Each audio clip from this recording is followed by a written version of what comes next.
So right from the get-go, we're going to see some speed tech renaming characters to a single letter. And it just saves a frame for every character that doesn't write out.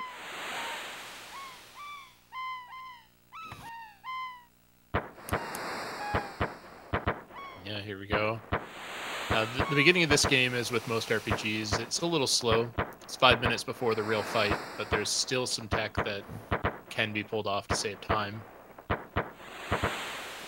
Yeah, we got mostly some menus. We're gonna rename 3 characters right from the start. We got a very important menu right at the start, where we're gonna set the battle speed to the fastest speed. We're gonna set our battle cursor to memory, which is really important for not only having certain text pre-selected, but also being able to just hold a button to attack on the first possible frame.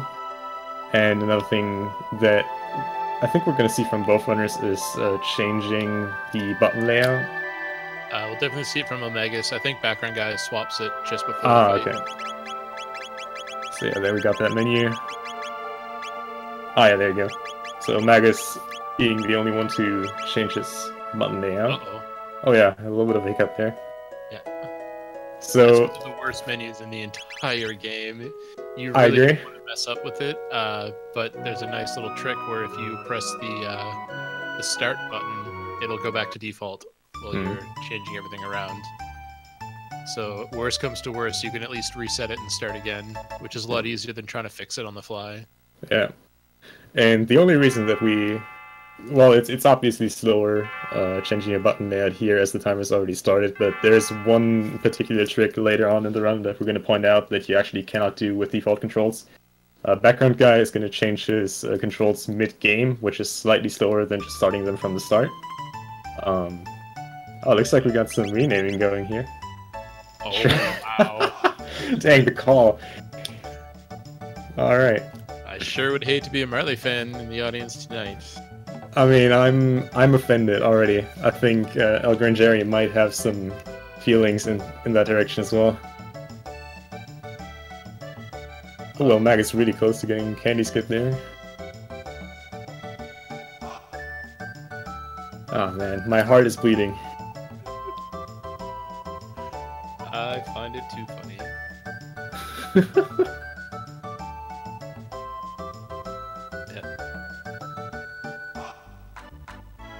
So we're just gonna mash our way through this small cutscene. Normally, if you run up onto the telepod, you get to ride the teleporter before Marley does, but luckily if you just talk to her, you can skip that whole section.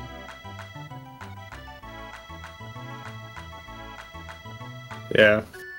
Kind of curious why they did that. Maybe just for like testing purposes, back when they programmed this, but obvious due to Marl's reaction, clearly intending you to ride this elevator. Or Trash's response, I guess, depending on what stream you watch.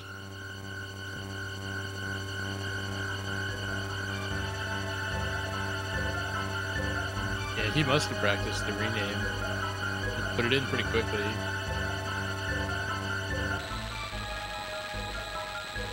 It's a true gentleman right there. Putting effort into memeing.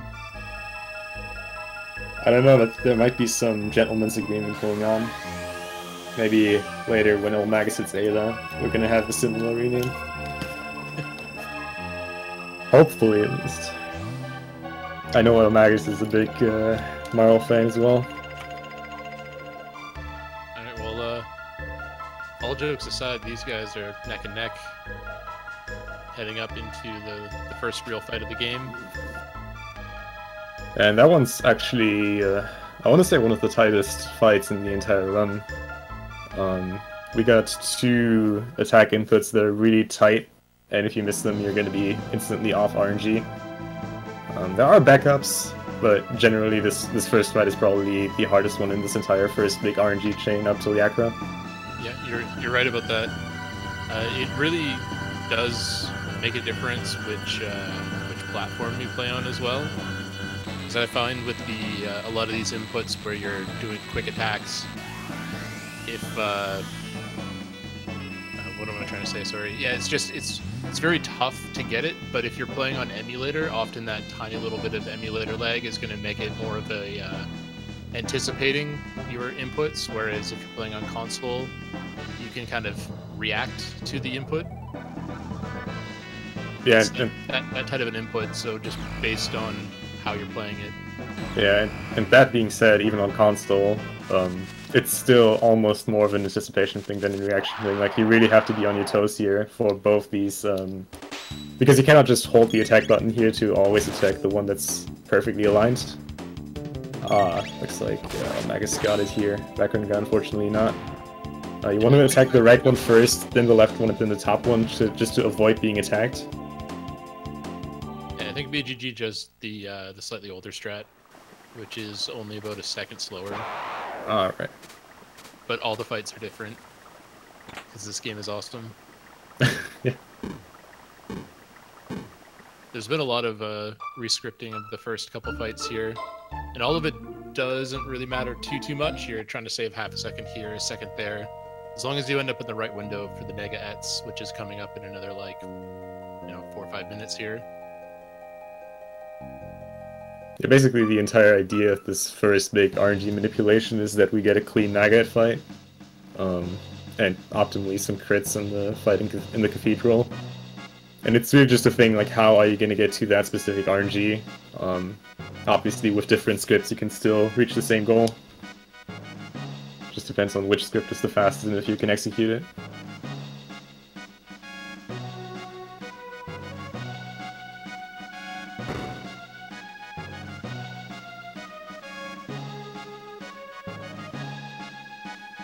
The difference already showing.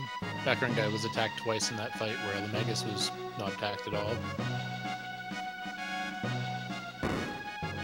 Although the first Rolly Rider fight, I think, is a little bit better for Background Guy than eLmaGus, because his crits are set up better.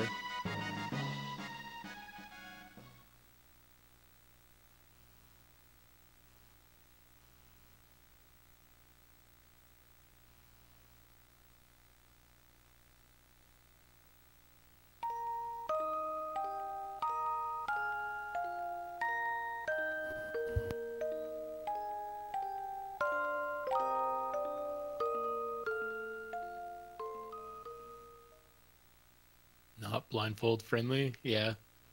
This game is very much not blindfold friendly. They said that about other games.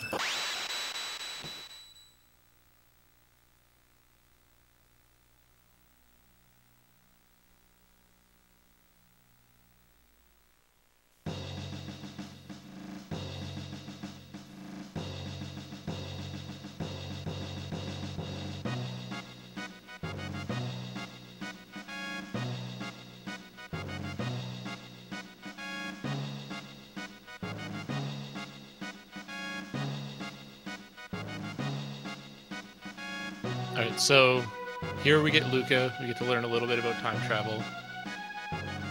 And normally in this game, we're not really looking to grind too much. We're looking to make do with the experience and tech that we get along the way. But we are going to have to fight a couple fights to make the nega-et fight much quicker. Because the longer you leave those guys alive, the more attacks they're going to get on you. And without having a good fire attack, it's going to take like multiple turns to kill each one of them. Yeah, and thankfully these 2 extra encounters that we're going to do here, just to learn the tech we need for the nega-et fight, are the only extra encounters we're going to do. All extra encounters that are coming up in the run are going to be forced on us, and there are even some forced encounters, including bosses, that we're just completely going to skip, so that's really the only extra ones we need to do.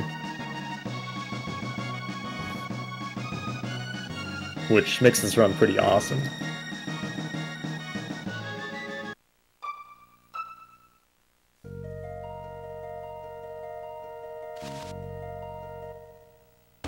Yeah, here we go.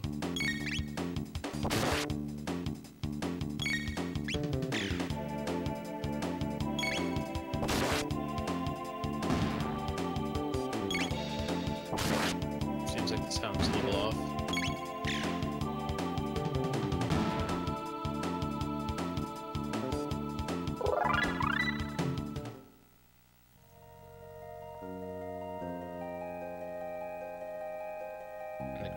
background guy.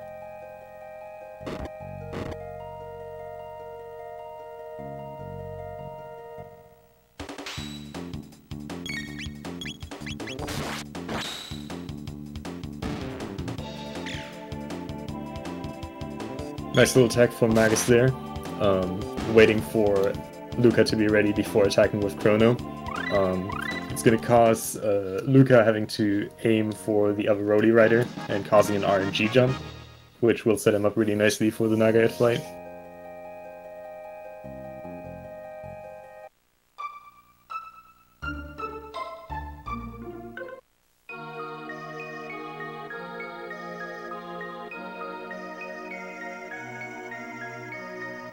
So this Nagaet fight, it's pretty rough if you're not able to kill them quickly.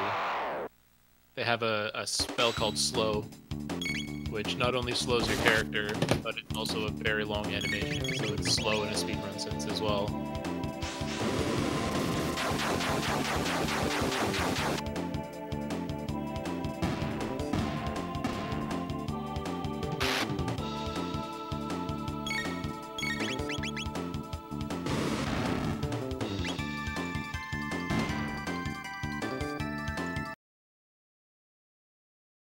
And it's down. Sweet. So after killing the Negaets, we need to just move forward. We need to pick up a power tab. We need to grab the Steel Saber, and we're hopefully going to see the safety revive as well. But maybe not. It depends on the players. Yeah, I personally don't think it adds too much value. I know a bunch of people would disagree there. The safety revive? Yeah. I'm just of the mindset that I hate resetting. Oh yeah, that's true. Picking up the revive saves you from a lot of mistakes early game because you're playing with such low health. Oh yeah, I guess it also depends on how good you know the backups. Obviously these guys a lot more experienced. Let's see, yeah, Magus picks it up. And effectively it doesn't cost you too much time. The grab obviously is almost free. Some of the menu isn't aligned too nicely for some part later, but that's alright. So here we got the first instance of fade out glitch. Basically buffering pauses as you enter a loading zone, which allows you to basically infinitely delay the transition and override it with something else, or override something else with the transition. We saw Magus here overriding the power tap animation with the fade out. Background Guy didn't go for it. That one really doesn't save too much time. If you get it in 2 fade outs, you save some time. If you do it in 3, you're basically pulling equal. I think Magus here got it in 3, so not really any difference. Yeah, and that is really what separates the good runners and the great runners in this game, is consistency and effectiveness of fade outs. Because it takes a good amount of time. It's like a second-ish to open and close the menu each time. And if you can cut 2 or 3 menus using longer fade outs, the problem is that you start risking a lot more too, because if you drop your fade out, you have to complete the entire trick from the start again.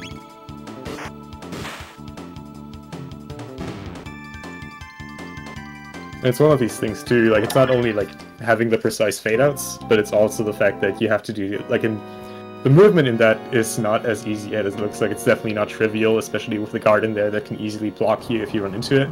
Yeah. And still having to do the grab input can definitely screw you over. But we got another instance of the fade out coming up really soon, a way more important instance. We're going to enter the loading zone of Yakra and then a fade out until we get onto the save point. And then let the fade out happen as we stand on the save point. And what that does basically is that it allows, while we transition, the game still thinks that we are on the save point, and that's something called save anywhere. So we can save in a room or a spot where we're not supposed to save, and that allows for some pretty crazy stuff. This one looks good for eLmaGus. Balls of Steel. He didn't do any safety saves there. which is going to save him some time. Not that much, but a little bit anyway. Lots of text canceling in this boss skip. So we saved over the trigger, which took control of our party, and now we can move around again. And essentially all we have to do is start the battle with the boss off screen. But we're going to do some extra speed tech where you scroll an NPC off screen as it's talking to cancel its text box. Yeah, basically what this does if the boss is off screen while the fight starts is that the game searches for the boss, sees it's not there, it's not on screen, so the fight has to be over, boss has to be dead, and the story continues. Which is why, at this point, the fight is technically over, so the boss can be on screen again.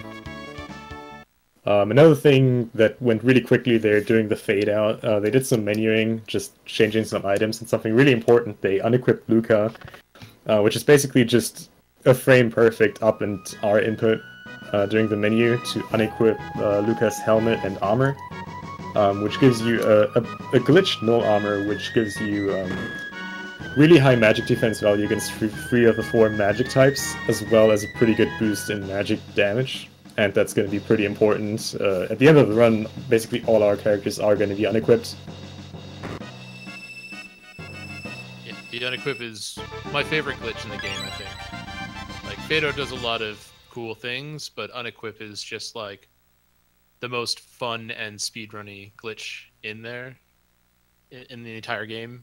The benefits that it gives you in Magic Attack, which is a US version only.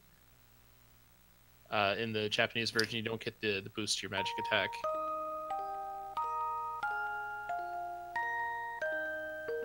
And the defense, which is going to be used on pretty much every boss from here on out.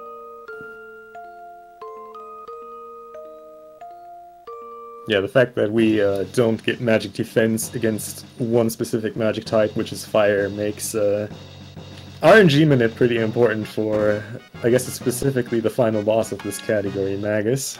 Absolutely. Unless you get extremely lucky, which you usually don't want to bank for. I don't know, sometimes it's fun to see hundreds of damage on all of your characters. I guess, yeah. Maybe not so much in a tournament race, but every once in a while it's nice to see the world burn. That's a fair distinction. Alright, so we still have to save anywhere. So we're going to see that right here, doing a save and reload. One thing that is kind of important to mention here, the way the RNG is set as you load a save file is that the amount of time you spend on the save file selection screen is what is going to set your RNG seed, which is why we start the speedrun with no seeds, no save files, so that we always start on RNG seed 0.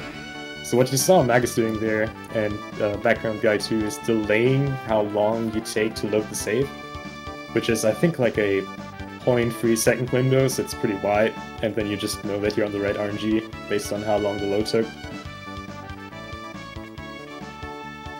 And the nice thing about this game too is it's not precise RNG per se, like there is a little bit of that, but it's more about landing in the right window. And after you've landed in one right window, then every consecutive fight should go the way that you want it perfectly. Yeah, another nice thing is that for basically everything, the first fight after you did a certain RNG setup, you already know if you're in the right window or not, just based on how enemies behave, how damage outputs work. Like for example, the next encounter, we definitely want to have the highest damage roll is 60 on the next Cyclone. And that's right after a save point, so if the runners decide to take a safety save, they can just simply reload and get on the right RNG instantly. Which does cost some time, but there's no way of like losing tons of time just because you messed up that one reload. We used to grab a third power tab instead of using the manipulation just to make sure that we killed the guy.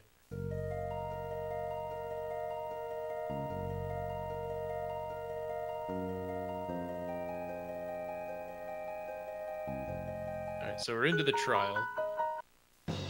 The only really important thing for the trial has already happened. There's a couple text choices that you make in the trial, but at the very beginning of the game, talking to the pendant and picking it up before you talk to Marley is paramount, and not talking to really any of the other NPCs in the fair just to make sure that you don't trigger one of the guilty or innocent verdicts. Because we want guilty. Yep. We've been bad. We got 7 people there that are going to decide over our fate. 6 of them are going to be set after we give our answers. One of them is based on a specific frame on which we enter a certain screen. I never know which one it is. It's a transition back from the flashback after running into Marley. There we go. And it's like, I think it's around like a almost 50-50 chance, a little bit more in favor for not guilty. So at this point, it's really just like hoping both get guilty and save those 6 seconds over not guilty. Yeah, of course, the lawyer that's been appointed to us, he's really good. You know, he should have his own video game or something. Pierre Wright, Ace Attorney. Because I mean, we're like, no, we need to be faster. Give us the guilty, but he's just too good. Every time, he just convinces the jury.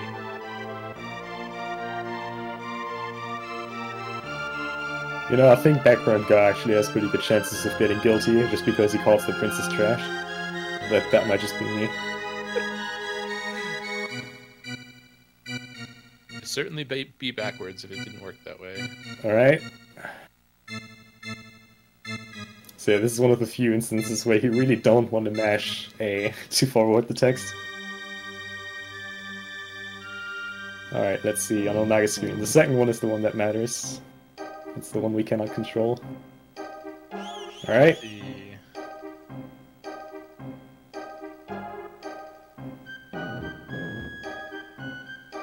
So all the other jurors have been chosen by our choices. But number 2 is a swing. Glad to see that. I mean, this is one of very few instances of RNG in this run, so glad to see that goes well for both of them. Yeah, up next, 8 new race.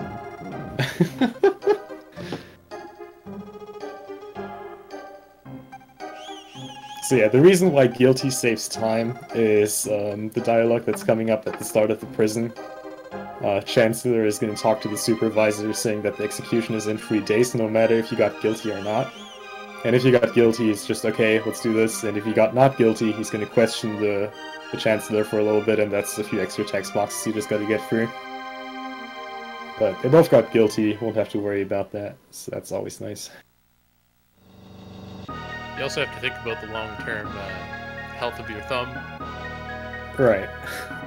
Right, like if you do 100 runs of this and you get guilty half the time, it's like a year worth of mashing you don't have to do.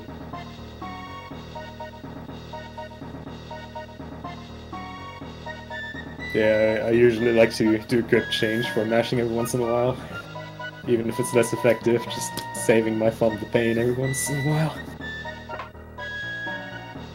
I like using pointer fingers for mashing.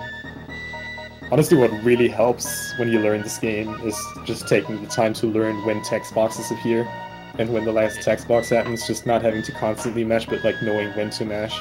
Knowing how long text boxes are, that already saves you most of the stuff. And it really adds a surprising amount. So I think eLmaGus is definitely fine on his backup load. I didn't quite pay attention to BackgroundGuy. Yeah, eLmaGus not even taking the safety save here. Yeah, I'm pretty sure they're both good. BackgroundGuy seemed a little bit quick, but you want to be quick on that load, so I don't think it's a bad one. But BGG playing it safe. And if eLmaGus for some reason missed this backup load, that's going to be pretty huge for a BackgroundGuy, having that safety save. So they both want to land a 60 on this cycle in here to take out the guard in one go. And that's going to set them up really nicely for the Dragon Tank fight. There we go. Yeah, that's good. Had a pretty long fade out coming out after the shield skip.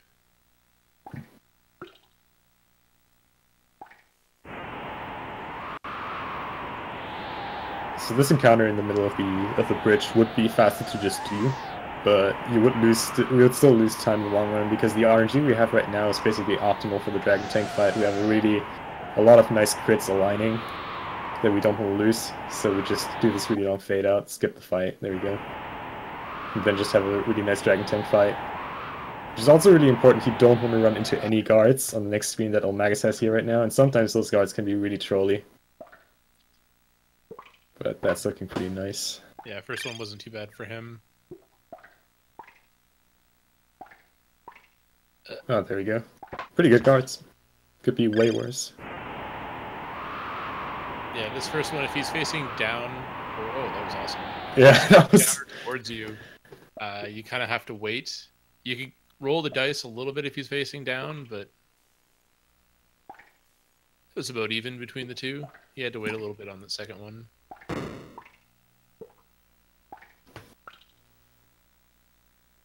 Thankfully, these shield skips are really easy.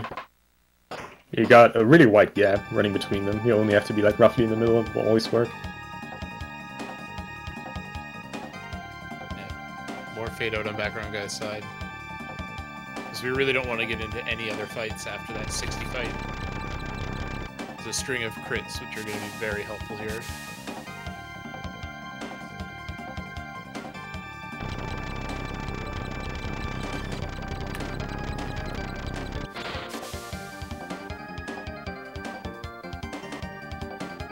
The best part about this fight is all of the inputs are buffered. So you get to make your inputs during animations and not really lose any time in menus. It's kind of a side effect of putting the ATB on wait. It allows us to sneak in moves when we need to, but for the most part, ATB wait kind of costs time in a sense.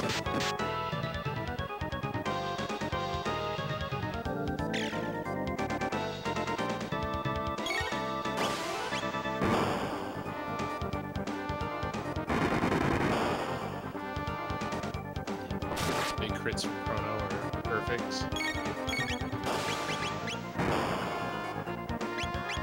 Nice little trick here from eLmaGus side, waiting out in Lucas' menu as the attack is completely done, skipping out one Dragon Tank attack. It also makes the ATB a little bit safer at the end of the fight too. You have a little bit more of a window to hit your flame whirl before the wheels run you over again. Yeah, looks like background guy input the flame toss before, so he got the extra attack in.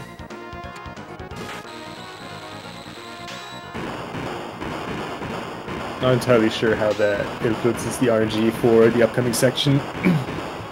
Pretty sure there's a strat for that. If you don't go for the trick, then it should be fine. But if you go for the trick and miss it, that's when the RNG can be a little bit messed up. Alright.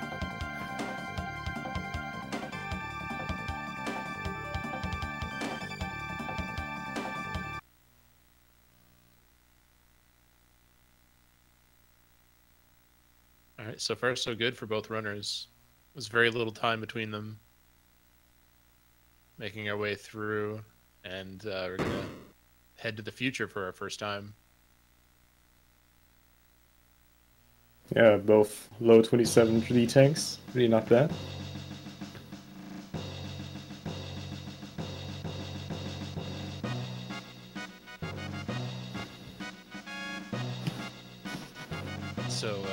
So Trash has had enough.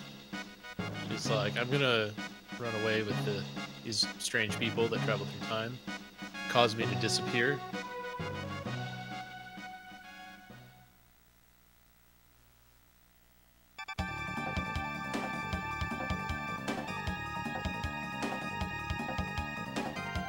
And everyone's favorite Chancellor Sprite's coming up real soon.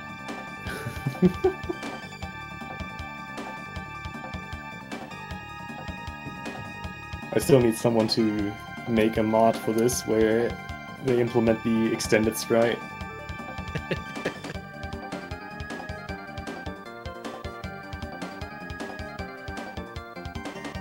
Should just give everyone extended sprites. Oh yeah.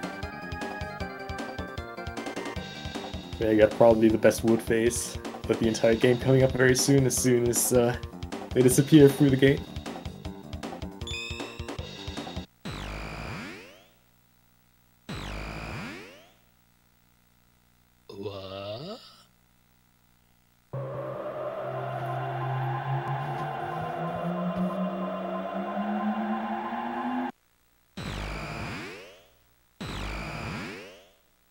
But yeah, after this very cutscene and technical section in terms of glitches, we got a very movement-heavy section coming up. Yeah, I really like Especially, Lab 16. yeah, Lab 16, east side of Protodome, got some good stuff coming up.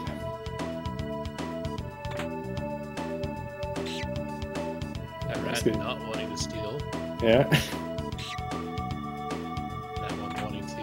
That's unfortunate. Yeah, that's not going to be a fast rat cycle.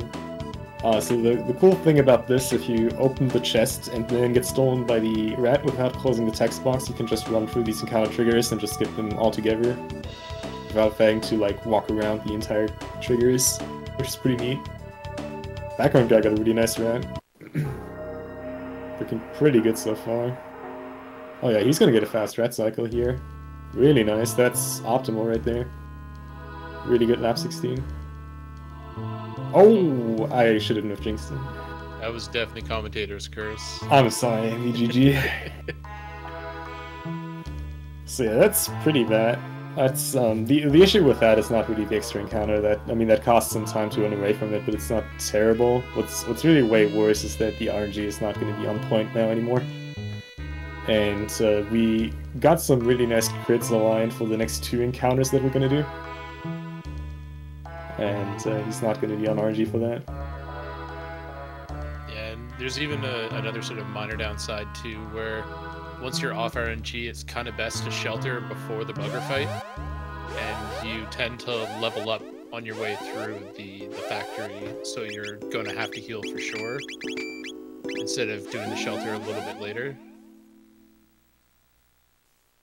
Yeah, and it's not only the energy that's taken into account there, but we got the only RNG fight in the run basically coming up, and based on the pattern, you want to use a lot of cyclones on that fight, and if you do the shelter late, you get 1 extra cyclone over doing the shelter early before the bugger fight, so that might also come into play. This is the part, by the way, where Background Guy needs to change his button layout. We're doing another fade out here, however, you cannot do the fade out with the default menu button because that one actually triggers an extra encounter. But if we remap it to another button, you can do the fade out just normally, because the trigger for the extra encounter doesn't remap if you remap your buttons. Yeah, if only we could swap party members here. We could do a lot of broken stuff. Pretty sure you'd probably be able to skip this whole section if you could party swap. They're probably Oh! Oh no. Magus going for fast bugs there. I respect that. That's honestly, in my opinion, that's the most stupid part of movement in this entire run. Fast bug? Yeah. Yeah. And it's all to save like quarter of a second? Yeah, I think it's slightly more, but it's really dumb to do. But yeah, Magus also got into the extra encounter, so he's also off RNG. Same scenarios for Background Guy.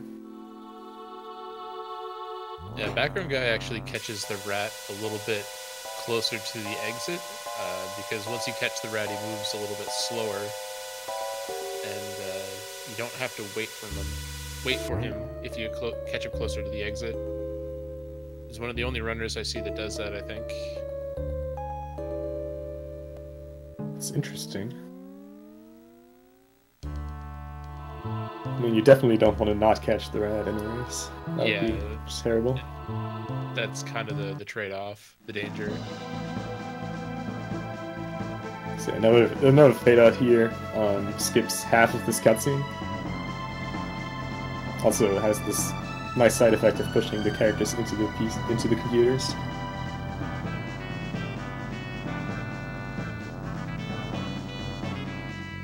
Alright, I expect some fast reverse bugs now that he's off RNG anyways. Alright, got the box cycle. Can you get the fast rats too? I don't know. Yeah, that one I find more difficult than the fast bug myself. Really? Yeah. Interesting.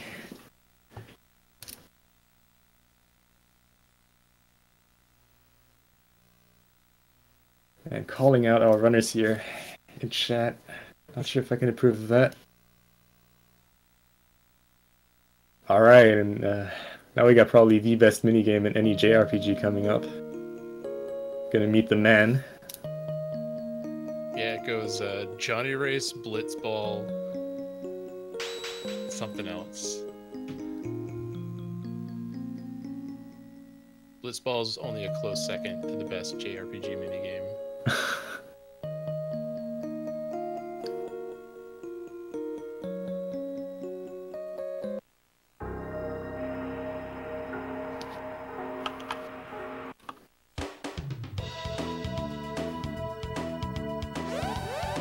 Triggering the cutscene by going over to the rightmost wall. The screen doesn't have to scroll as much to get in position here.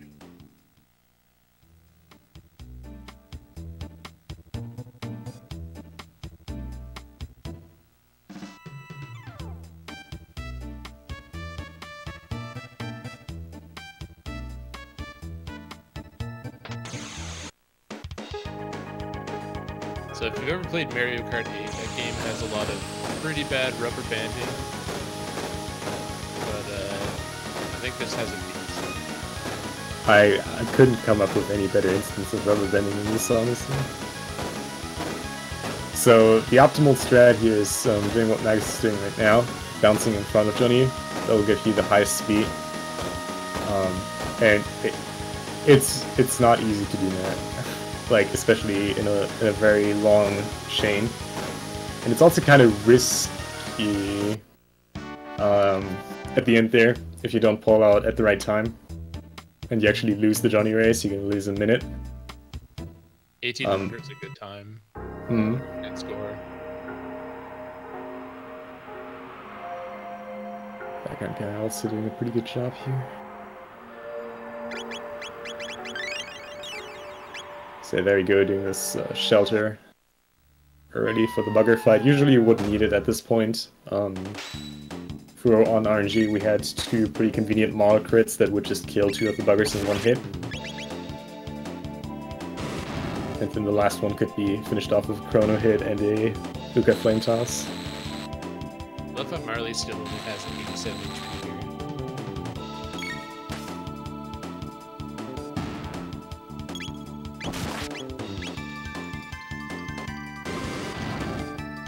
Yeah, a Chrono attack and a Flame Toss should almost always kill these guys. And you're hoping for crits with the Berserker, but when you're off RNG, it's not quite going to work the same. Really important to not dash during that section. It's going to trigger the 4 bugger fight, and unfortunately you cannot run from that. Really not the best slide to do.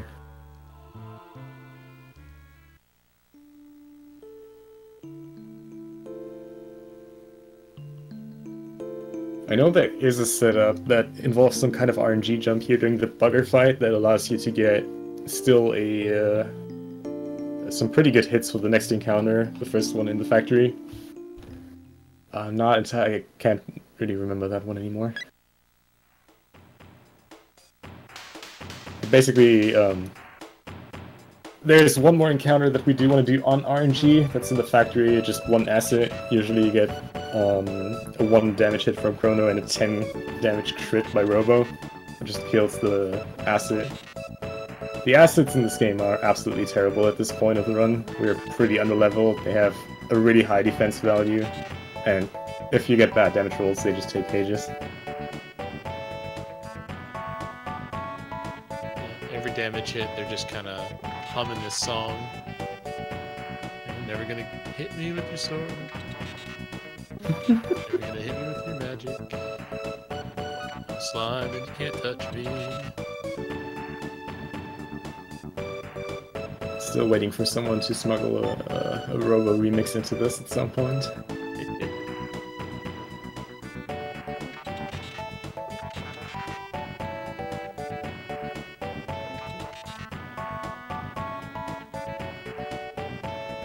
Alright, so someone's gonna stay behind, and, well, Marley seems to like her Berserker ring, so we're just gonna leave her in this room alone with the Berserker ring on, and she'll be fine.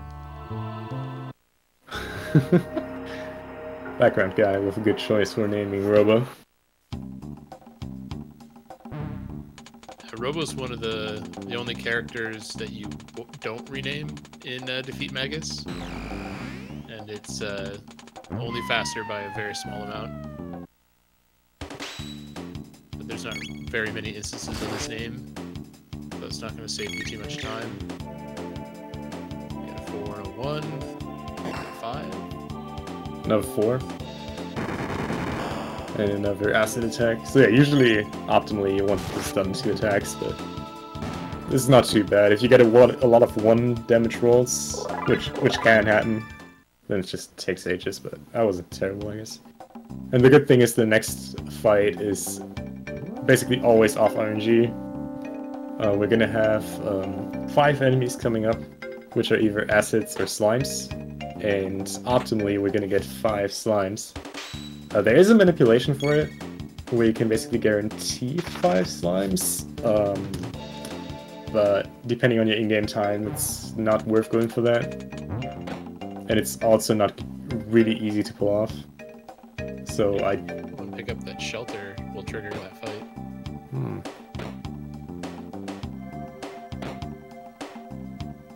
Alright, let's see what Magus gets. Any bets? Natural 5 greens, obviously. I'm gonna call 5 reds.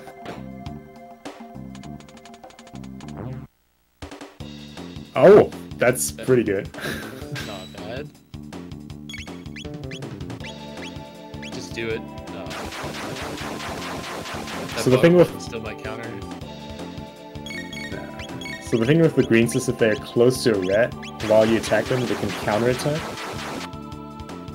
However, the greens have way less defense and less HP, so usually you prefer the green ones way over the red ones. That should kill the green ones if he gets good damage rolls. Oh yeah, oh! What can he counterattack there? Alright. Pretty solid fight, unless he gets a parade of 1s here. Which can happen. That's the thing with Robo. Robo can crit this guy for 14 and kill him in 1 blow, but he can also just deal 1 over 1. And from a RNG manipulation standpoint, wow. Wow. Alright. Nice.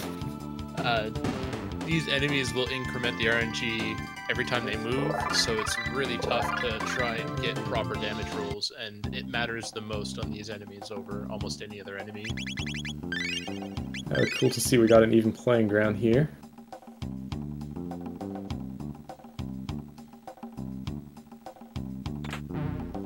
Trying to align these cyclones here to hit as many as possible.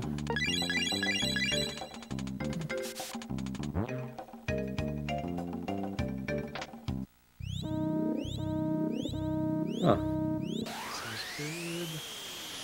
Oh wow, yeah. The natural 9. Alright, let's see how this acid goes. 3's not bad. If you're a gambling person, the damage rolls on this fight's just hurt your soul. Yeah. Very nice. Yeah, that could have been way worse. I'm gonna say roughly about even. Maybe Magus was a little better because he got better alignments on the Cyclones, but overall this could have been way worse for both runners. Like, this fight can go really bad if you get a bad mix and them mixing up constantly so you cannot Cyclone properly.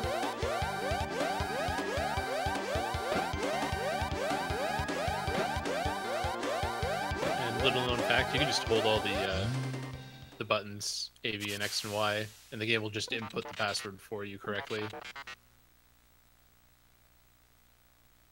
If you've ever played Super Metroid and you like debug codes, then I have something for you.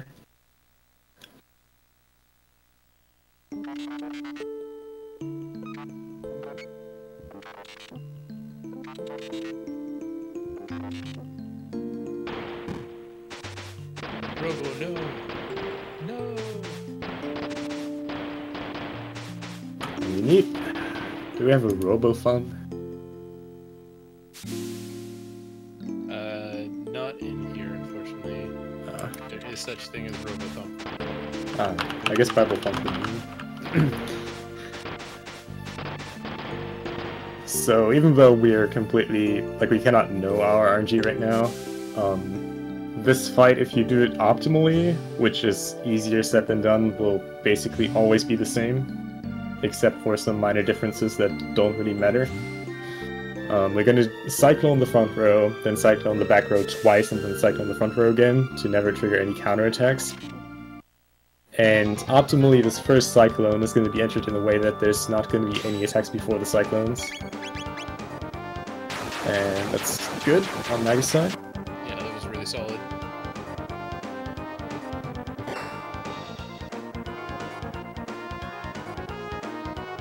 I think if you still had Robo in your party, you could laser spin once and then Cyclone front and back and kill him. Luckily, that's not an option. They're always too easy.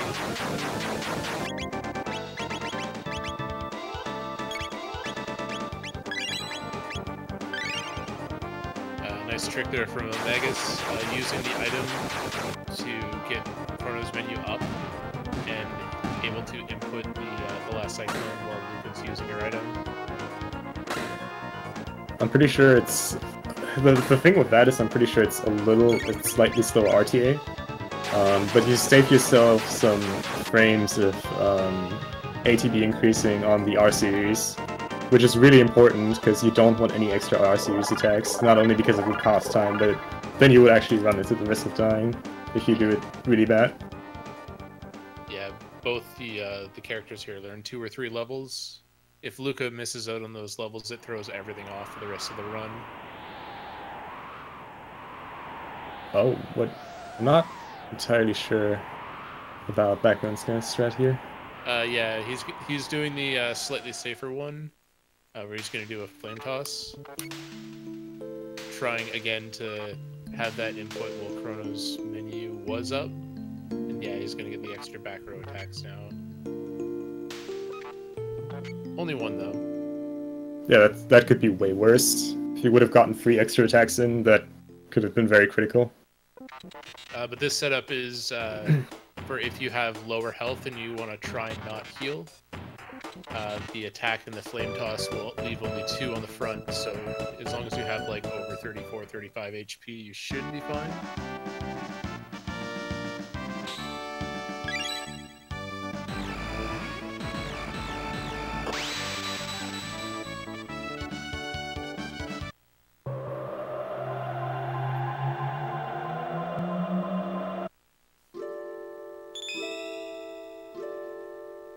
Alright, so again, not really much of a difference between these 2 runners.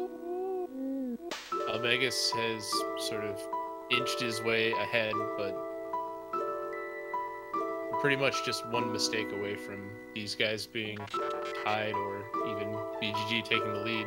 Yeah, especially in the upcoming section, there are singular things that you can do wrong that can cost you an amazing amount of time. Got a pretty technical section coming up. Yeah. It's really tight, too. It's like, here's a really tough boss skip, followed by another really tough boss skip, and sandwiched in between those 2 tight boss skips is a really tough save anywhere skip. After that, you have one of the toughest boss fights. It's, yeah, there's this section here coming up is brutal, and we had a lot of races, I think, that were decided within these next 20 minutes for the runners. Yeah. A lot of things that have been going wrong in this tournament.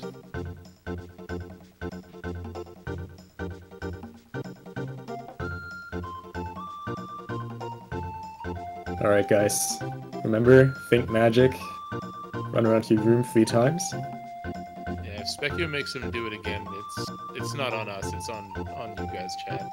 You have to think magic.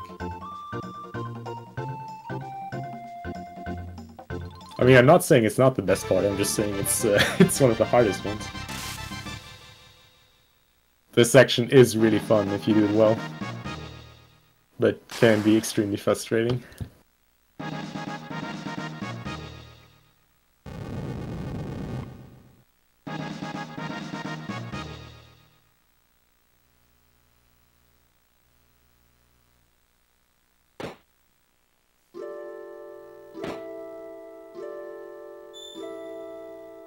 Alright, so eLmaGus Gonna try to do a tiny tech skip here, but it's using a trick that we haven't seen yet, where we're gonna try and regain control of our party after the game tries to take control. It's a small window after eating the cake, where you can swap your party members and regain control, and you can get out of here before they tell you a story about stuff and things that you don't really care about, because it's a speed run. And also, minor thing you might have noticed, they didn't, eLmaGus didn't open the character swap menu, but he actually opened the normal menu, swapped over a little bit. And even though input-wise it would be faster to do the character swap menu, just the amount of lag it would create is different from the normal menu, so we use that one. But it works with both. You just have to swap the characters. You just taught me something, Ponk. Alright. That's the first time for me.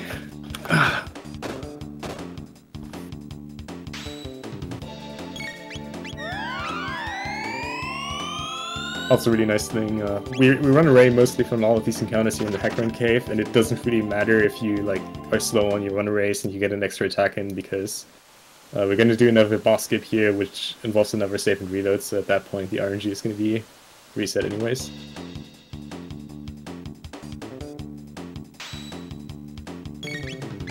Yeah, it's almost harder to outspeed the Zerk Marley than it is the enemies, too.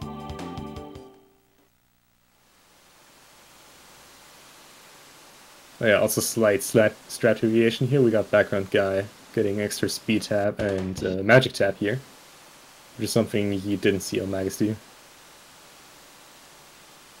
I'm pretty sure that's 100% strat, right? Yeah, you gotta pick up the extra speed tab for Hundo. And any percent as well, actually. Oh. It's just no LSS that doesn't pick up the extra speed tab, I think. Alright, got a pretty hard boss skip coming up. Probably the hardest one. Doing another save anywhere. And the idea is basically the same as to the Yakra skip earlier, but instead of being allowed to save on the trigger, we actually have to get completely past it. And that one is pretty precise. It involves, the fast way that eLmaGus does it here involves a release B, which means that you cannot just run up to it, you have to release dash for a certain amount of frames to hit a good frame roll, basically, and get completely past the trigger. He got it second try, which is nice. Yeah. Depending on your release B, you have only a few frames or a few more frames for this. And that's probably one of the hardest tricks in this run. And we're going to see another one very shortly, too. Oh, yeah. Yeah, all of the save anywheres where you have to get fully over the trigger.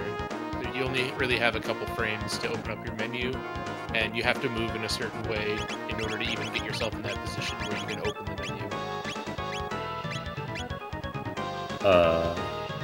What is Magus doing here? I'm not sure. Alright. Well, apparently had the urge to swap his button configuration there. So yeah, we're basically just want to change our time period right now to get back to get to the Masamune. The problem is at the end of time there's a save point, and you basically keep end of time save. You keep save anywhere for basically the entire time until you hit a room again that has a save point. And because we still want save anywhere after the end of time, we have to regain it, and we're going to do that right here. And this is probably the most technical save anywhere.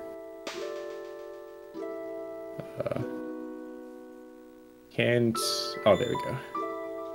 Yeah, we missed the first little bit of it, but he stored a pillar behind the old man's text box. Now he's waiting for the proper frame. That's a good one. It always feels good to hit the right pause frame. Yeah. Really good job to BackgroundGuy02 getting Heckran skip. He did a slower setup, setting up in the bottom right. But he got it first try, so I think that's about even. Yeah. Magus missing bird skip. That one is absolutely unimportant to miss. We're gonna have a bunch of reloads again, so no RNG to mess up here. Yeah, obviously still slower than hitting it, but it's really not as important as the other ones. He was going for the no-stop bird skip. if there's anyone that you should go for it on, like you said, this one doesn't really matter if you miss it.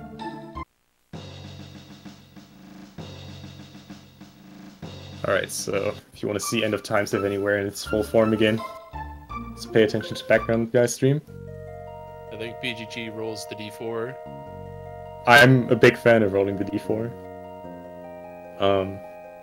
So basically, if you don't want a pause buffer, which is obviously slightly faster, you can just input the A button to close the menu, basically on just a random frame. And every 4th frame, this trick will not work. So you have a pretty good chance of hitting it. There you go, you got it. Nicely done. So he saves a little bit of time over Magus there with the pause buffer, just YOLOing it, but again, it's a 75% chance. If you do miss it, I think it's between like a little less than a minute of time loss getting Save Anywhere in the Cathedral. Yeah, the Cathedral is pretty far out of the way. I think it's like 40 seconds. Like, it can be a minute if it like ends up being an issue and you can't get Save Anywhere, like you miss that while you're doing it as well. I like the pause buffer a lot. As much as the d4 is nice for a race situation, you want consistency for a trick that will lose you 40 plus seconds if you miss That's it. very true, yeah. And it used to be a real big feels bad, you know, you're almost an hour into your 2+ hour run, and then you lose 40 seconds due to a 1 in 4 chance of missing something. Is that far enough, eLmaGus? Seems pretty early. Oh no, alright. So yeah, those were two pauses there. Again, kind of precise, just pausing and saving behind 2 triggers. First one to skip the captain, second one to skip the actual boss. Skipping Zombor like that, pretty nice. And the last instance of the End of Time Save Anywhere coming in really useful here. A side effect of Save Anywhere that we haven't really been talked about, it kind of messes up the game in many ways. And one of those is that it kind of messes up the layer on which it detects the players. So if you save right next to an edge there, the game thinks that you're not on the layer that you're supposed to be, and you're able to get 1 layer higher than you actually are. And that way we can skip talking to Tata. eLmaGus making sure he's doing the right strat here. Yeah. Didn't set Luca to fire. That's usually that's the big upside of getting the 195 strat. Oh, looks like he definitely did it right. He did the right strat. So he was on the right RNG. He may just not have been comfortable with it. I don't know. That's a good time save for BackgroundGuy, though.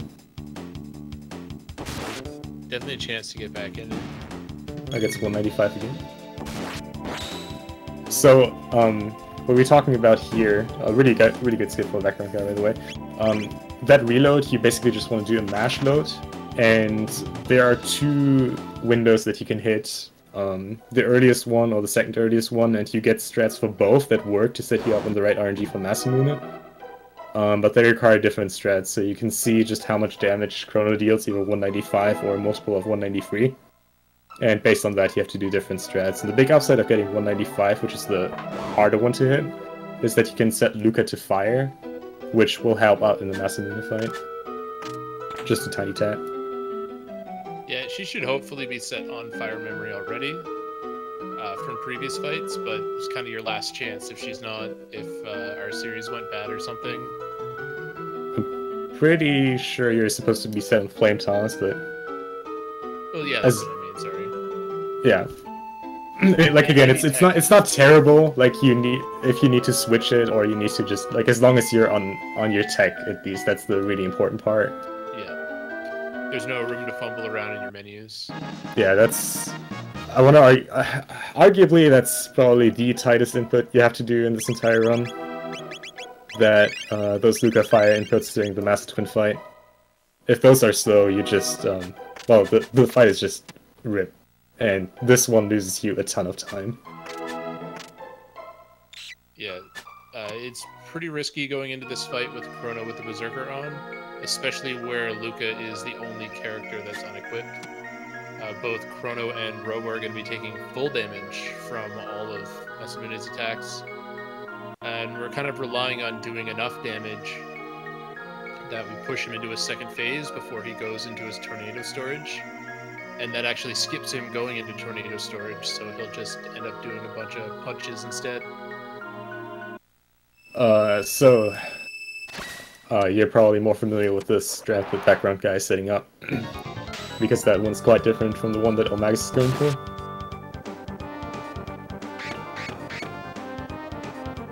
Yeah, because he got the tab early, he's already used them. Ooh. That's not gonna work. That fire is late.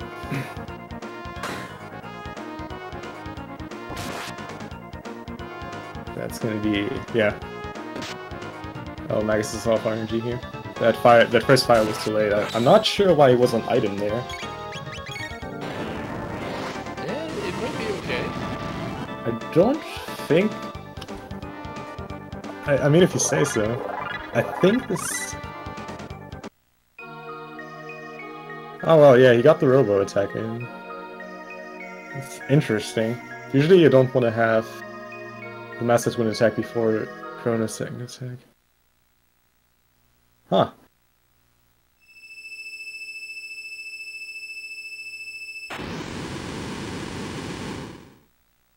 Alright, when two become one.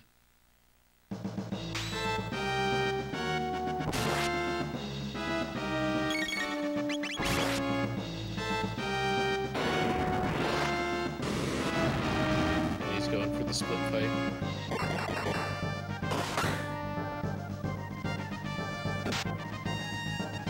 Looking good so far.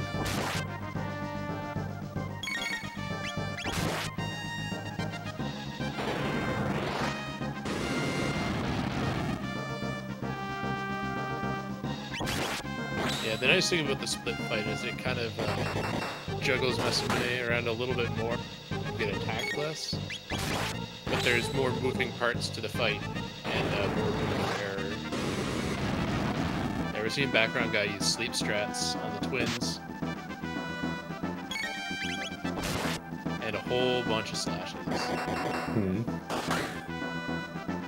Yeah, besides a slight variation in the actual Masamune fight, the Masamune fight is pretty straightforward. Like, there aren't any crazy tight inputs, especially if you have your tech well set up. The Master Twins fight is really the one that's a little bit more hard because you have two pretty tight Lupin fire inputs that you need to hit. Alright. And that does need to end on the right value. Otherwise, the big boy fight's not going to work out. Yep. Alright, yeah, that's it. Shot by eLmaGus. Saving that. That Master Twins was really sketchy. Being able to get that out.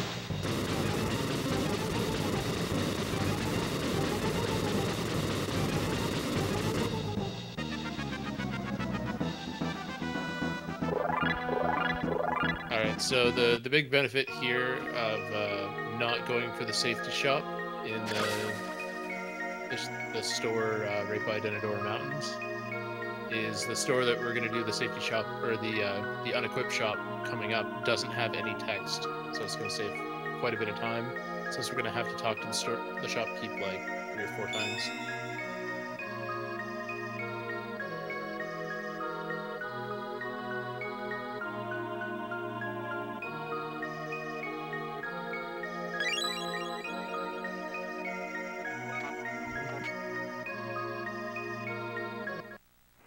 Trash being thrown in the air. Oh man.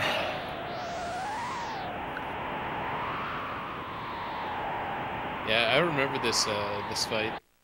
The big thing with this fight is, since Chrono isn't berserked, he's able to just slash and knock this guy out of his counter phase very easily.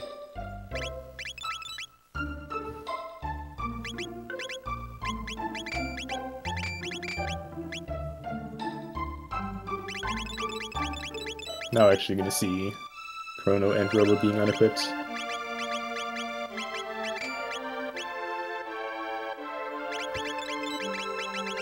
the longest menu in the run. Yeah, it's pretty funny. This game doesn't have ginormous menus like some other RPGs.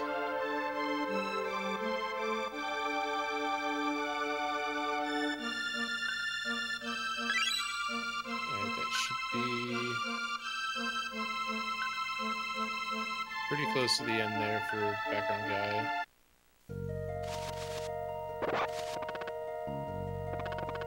Hey, there we go. On our way to the 8 new run. It's still alive. And there we go, good shot by Background Guy. Both getting past Mass Maneuver. That's easier said than done.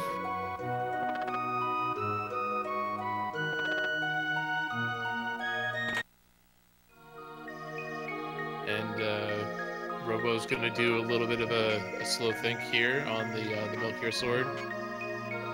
Having a party of Chrono, Luca, and Marley, the cutscene here is just a little bit quicker. But it doesn't really affect anything other than time loss. Yeah, the thing is you have to swap to Luca and Marl and Luca anyways, coming into 65 million BC. So, usually you do that earlier just to make that cutscene a little bit faster, but it's only a marginal time loss really.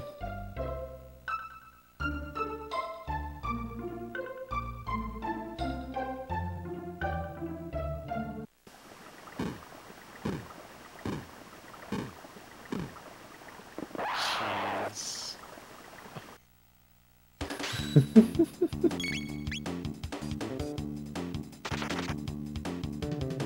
Alright, so BGG's already done his shopping. Doesn't need to do that.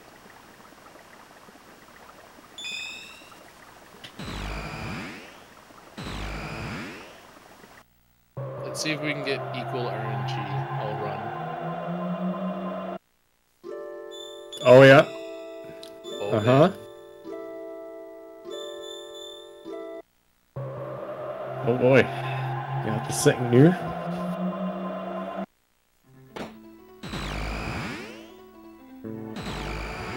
Alright, so coming up after this, just a small trip to Melchior. It's going to tell us that we need a Dreamstone. Another instance of the Fade Out.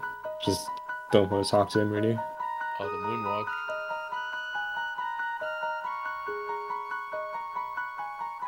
Oh, there we go. This one can actually be kind of tricky. If Melchior behaves nicely, you're actually going to see Chrono walking back a little bit, and that's when you know that the cutscene actually started. But it can happen that you just don't see anything, and you will still get the cutscene activated, and other times you don't see anything and the cutscene doesn't activate. Thankfully, you can check that with a save file, but that's slightly slow.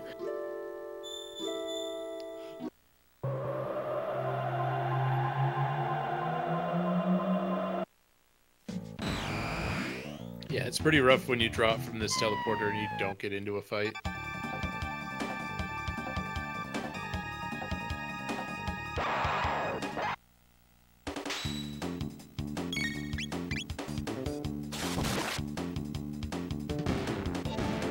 Alright, so these guys die pretty easily to magic attacks.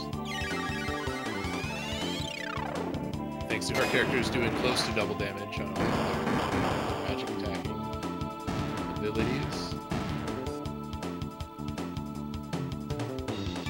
Unequipped yet again, proving to be a wonderful thing. Yeah, it's pretty funny when you watch the two fights, like the English and the Japanese runs next to each other.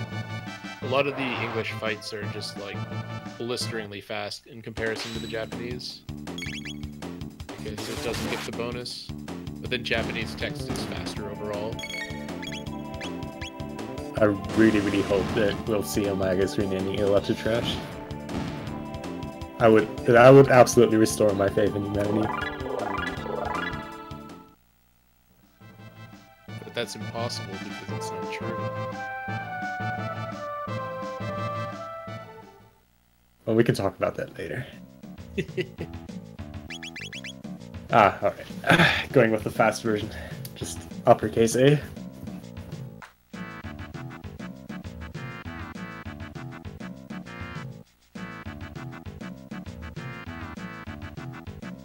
Thank you, Jerry. At least one person here believes in me.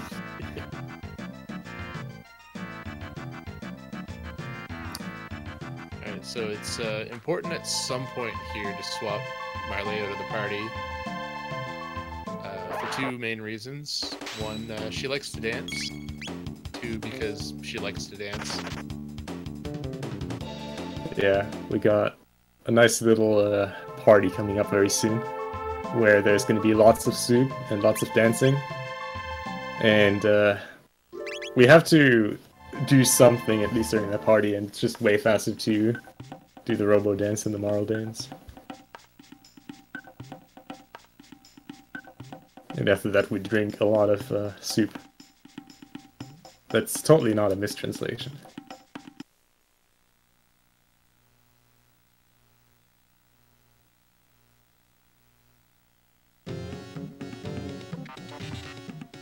So if you have Marley in your party here during this cutscene, after talking to her, she's gonna walk around, she's gonna dance. Robo, on the other hand, he just kind of stands in one spot and maniacs. And once he's done and tired out, he starts blinking, and we're good to go. Yeah, Robo is actually pretty depressing during this part. Just talking about how none of this makes any sense.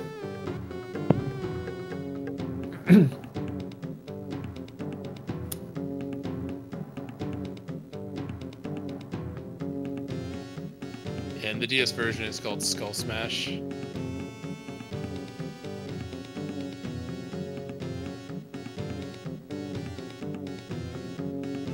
Background guy electing to eliminate Ayla's name altogether.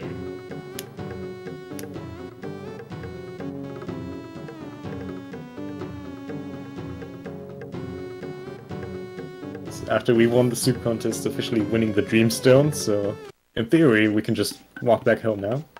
Reforge the Masamune, but there's a small incident happening here that doesn't quite allow us to do that. What are the footsteps all over the ground? Oh boy, looks like the gate key's been taken.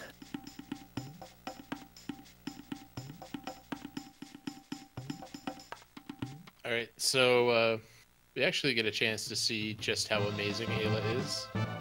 She's got really strong physical attacks, whole bunch of HP, some really nice dual and triple techs. Unfortunately, we don't see pretty much any of that. Yeah. We're gonna put a berserk on Ayla basically, well, very soon, and we're just gonna use her for our attacks.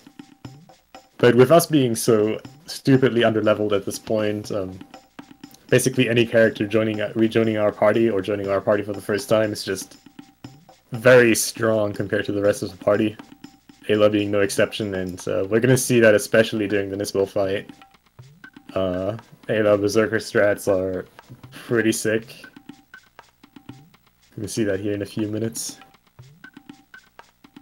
Yeah, even with the magic boost, Chrono's slash attack is only really hitting for like about 140, 160, and Ayla's base attack is hitting for more than that.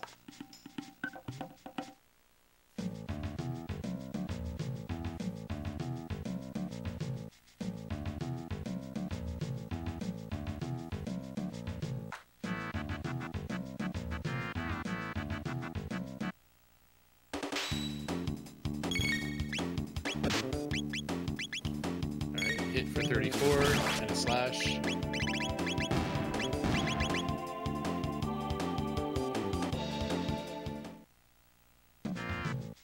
And the Chrono getting hit there, you can actually mash your slash and kill those guys pretty quickly, but letting Chrono get hit is going to line up a critical in this next fight on Ayla.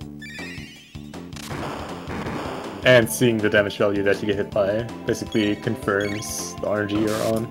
That 34 is exactly what you're looking for. And funnily enough, this 120 hit from Chrono, it's only like 2 or 3 more than the HP that the enemy has, so it's pretty close. Again, beauty of RNG minute. All perfectly aligned.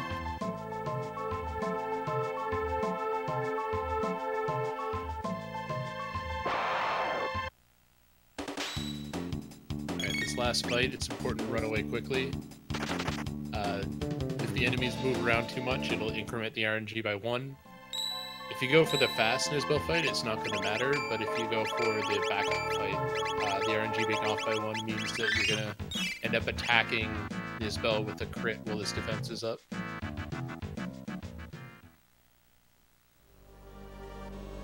Yeah, thankfully it doesn't really cost anything to go for the fastest fight.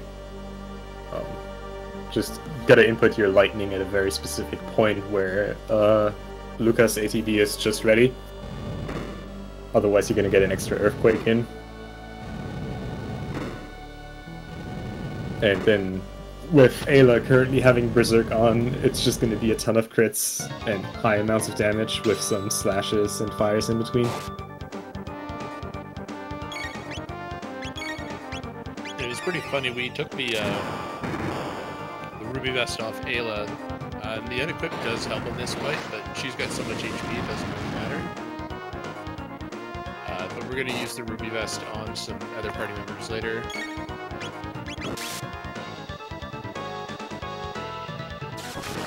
So yeah, Magus got the fast fight. From here on it's really just mashing up the fire ace or timing them with the inner attacks.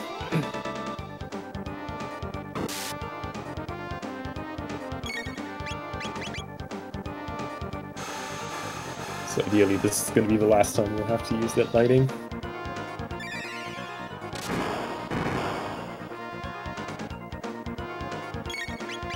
It's pretty tight, especially on Battle Speed 1 to get all these attacks in.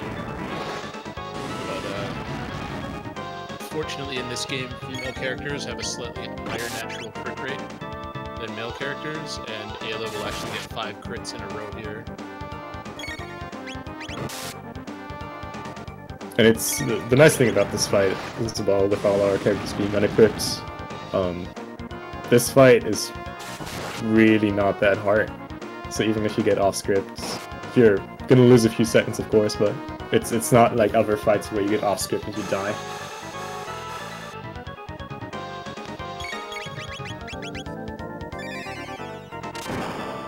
Is that an extra cycle? I think so, yeah. Fire should finish it off.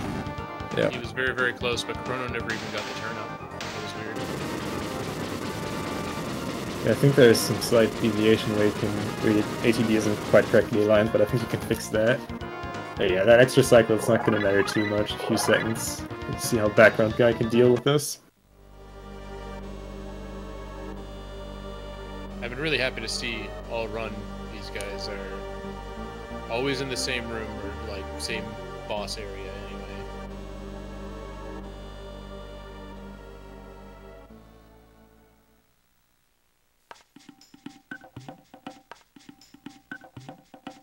So yeah, Background Guy going for the Earthquake strat. Again, in terms of RNG, it doesn't really matter. There are the scripts are worked out in a way that no matter what you get, if you just follow the script, you're gonna get the right RNG leaving this fight. Yeah, you set up nice for the window. Yeah.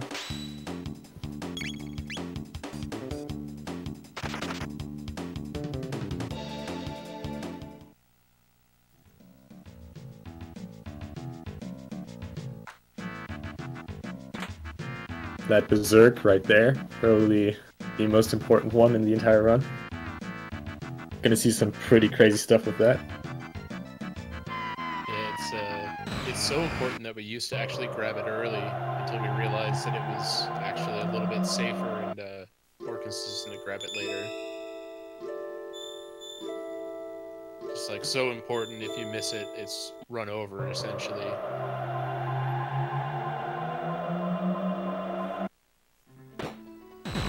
Speed run over, I should say. It's not right. It's incompletable. Yeah, in terms of like the soft blocks and stuff, you really have to try to make your run incompletable, I guess. Although legitimately fighting Flea is kind of ridiculous. Yeah. I mean, you could always just travel back in time and grab it, I guess.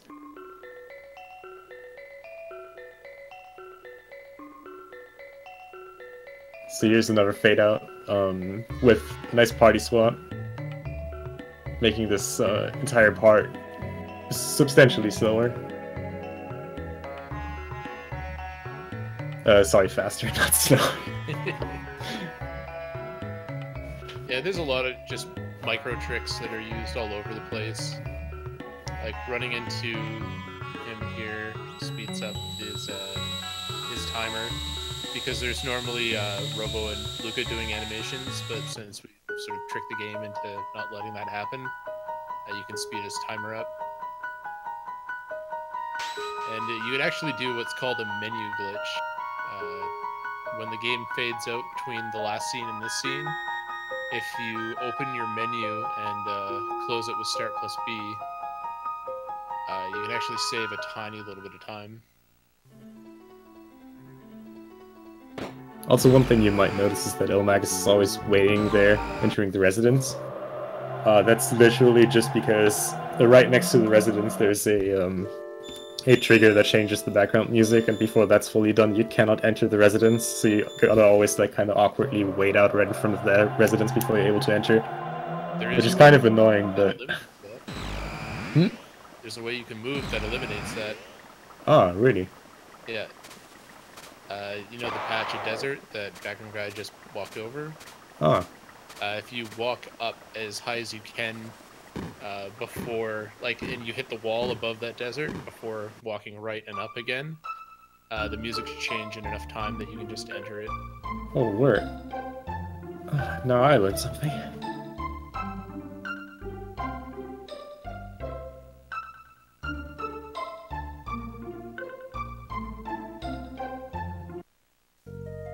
We get another new. Nope. It doesn't matter as long as it's the same on both sides. I want to see even RNG all run. That's fair. Though a second new on both sides would be pretty nice. I agree. So yeah, now we got a little bit of, well, quote-unquote downtime for Magus. Got two basically back-to-back pretty long cutscenes explaining a little bit about the backstory of Glenn and Cyrus and the Masamune. Which is not really downtime because you gotta still mash the text boxes, but you don't really have to think about that too much. Yeah. Oh, there you go. Yeah. There's still a bounty. Anyone can find a skip for the either one or both of the frog cutscenes. Oh, what is that bounty? The bounty is my admiration. Alright, that's worth it. You guys heard it? Get onto it. Drunken Draconia's admiration is on the table.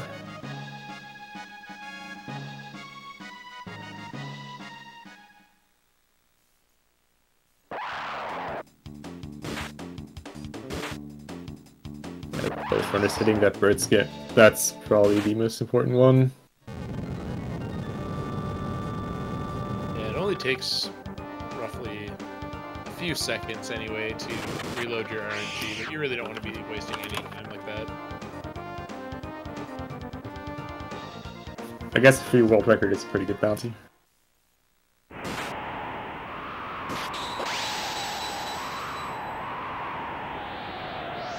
Alright, even RNG, still on track.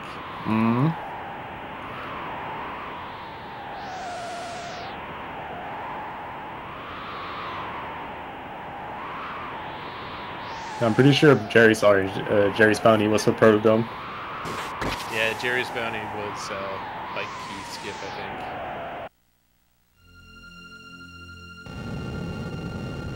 think. Toasted Cyrus. It's definitely how you roast marshmallows.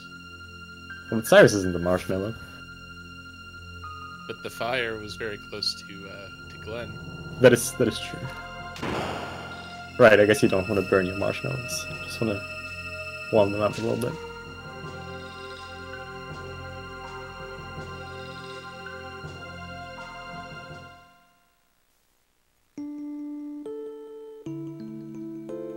Sad frog music.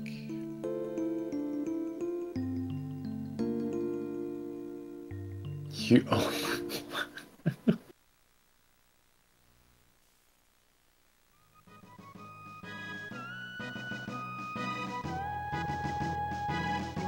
Alright, last chance at a new. Oh no, Magus aside. As we said before, it doesn't matter, as long as background guy gets the same RNG. What's important here is that eLmaGus swap trash out of his party. Look, it's not trash in his party. He knows the true values of Morrow, unlike background guy apparently.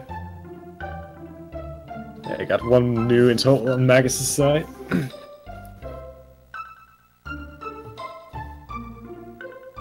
And more cutscene.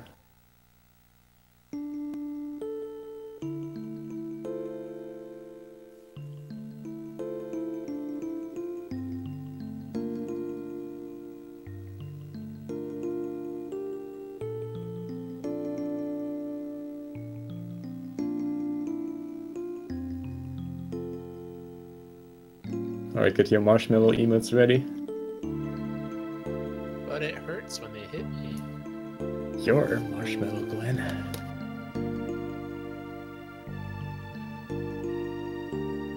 But he's always looking for s'more.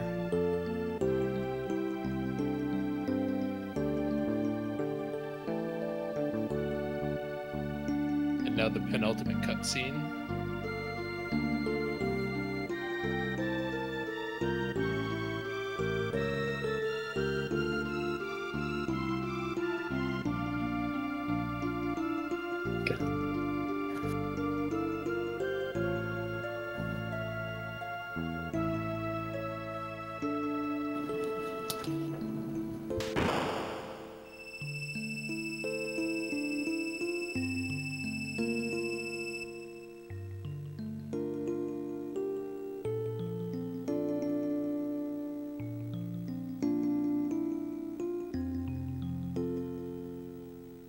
Alright. Looks like we have even RNG. I'm not sure if that's actually happened in a race before. Both guilty, 4 greens, first new. Nothing else.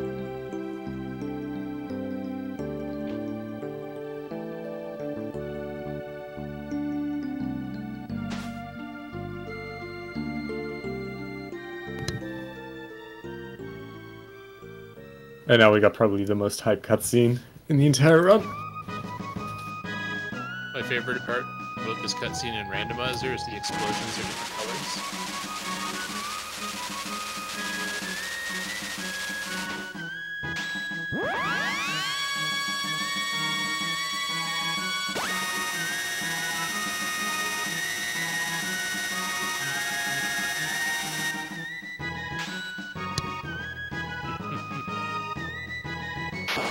And slice. That's how you cut a mountain in half. Right there. And after the cutscene, the speedrun starts immediately. eLmaGus is probably already buffering his down-right movement. Yeah. So this is a really nice... We're just running away from this encounter, but we're gonna get one hit in, at least. We want to hit that for 26. Sorry, 19. Oh, what? Wait. Huh? What is the value you want to hope for here? 19. Oh yeah, okay. 19's good. Good. Right, bit too long. Even if Robo gets hit for 19, you're fine. Mm.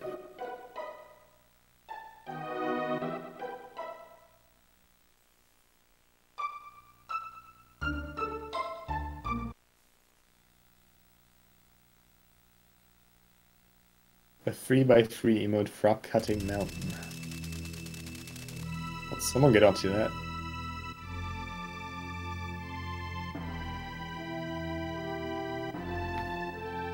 I was always sad that I never got to fight the dragon. Well, we'd need a dragon in the game for that.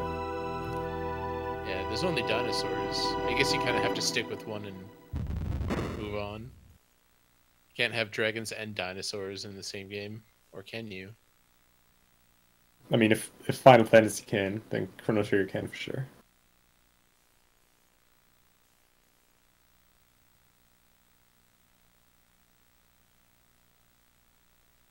Yeah, so this is a bit of a quiet point in the game. All of the background music disappears. I've always liked how ambient it is. Yeah, me too. especially at the start with the bat that turns out to be Flea flattering in the background. Then this kind of eerie noise as you get into the fake safe spot. Making sure to check Flash's side before Flea's side. It helps Frog and Robo group up for this cutscene a little bit quicker.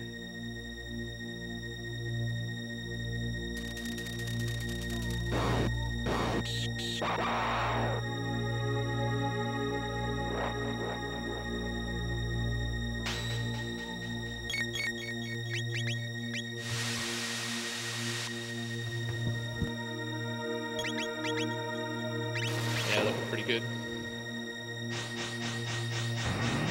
When you're going from a 19 at the previous fight, you want to see the 46 on Frog. Although there's I think 1 or 2 other damage rolls that are fine if you're doing the reload.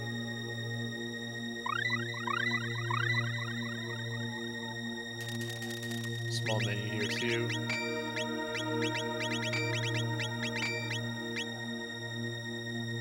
Very clean. That was an awesome menu.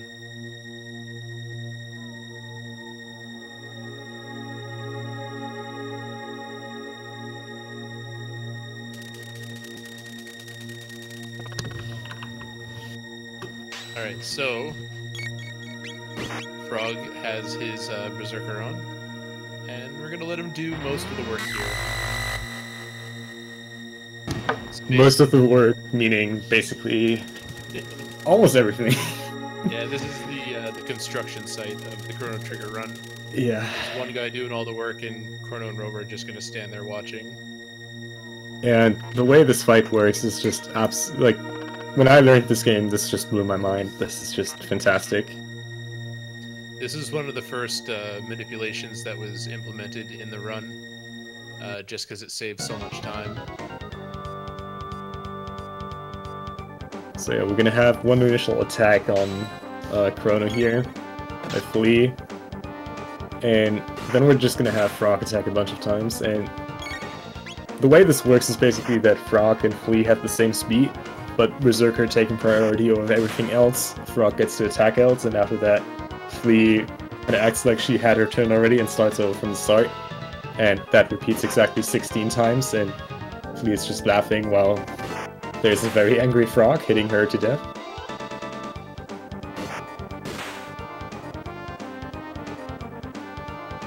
Yeah, this is something... Pardon me. This is something that can happen even in a casual playthrough if you happen to have the Berserker on Frog.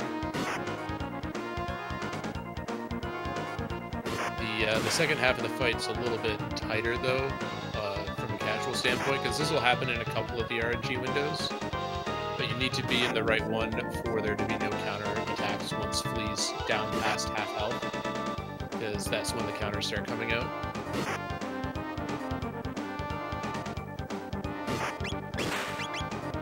There you go. One Robo attack, one slash, and then another Chrono. And the fight is already over. Yeah, this fight without RNG manip would be insanely hard. Especially to the point where we level our characters at this point. It's really nice, we got one Flea fight difference between the runners at the moment. Still nice and close.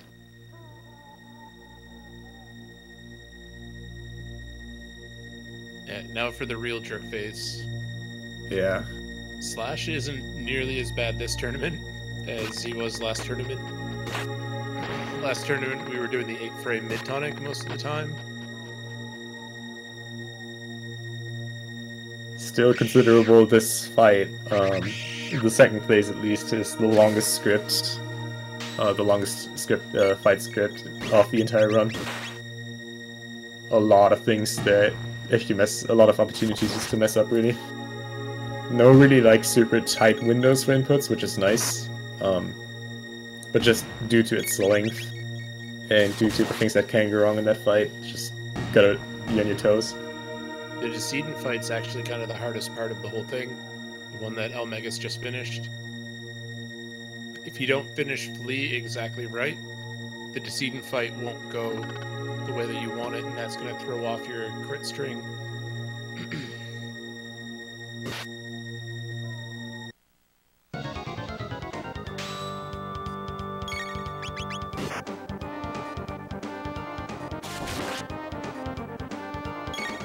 And this is actually like a really good way to demonstrate how the criticals work in this game. Because the crits are kind of like a bunch of bullets loaded in a chamber, and it doesn't matter what character attacks, they're going to take that next bullet and fire it. And each bullet has kind of a percentage chance of being a crit, and based on the character's percent chance of critting, it'll choose whether it's a crit or not. So it's possible for, like, if Chrono or Robo does a regular attack, they might steal a crit from Frog. So you don't really want that to happen, but you want to attack in such a way that you kind of shoot the blanks, the bullets that wouldn't be crits, so that Frog gets the maximum amount in the fight.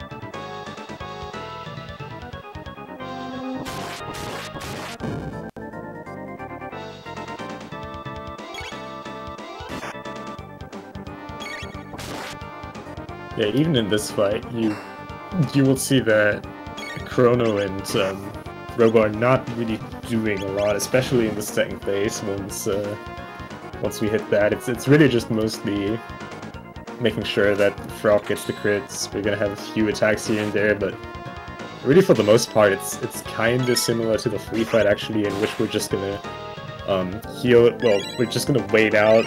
Frog will do all the work. We got some extra heals from Robo here, and from Chrono here. And other than that, it's really just making sure the crits are at the right point.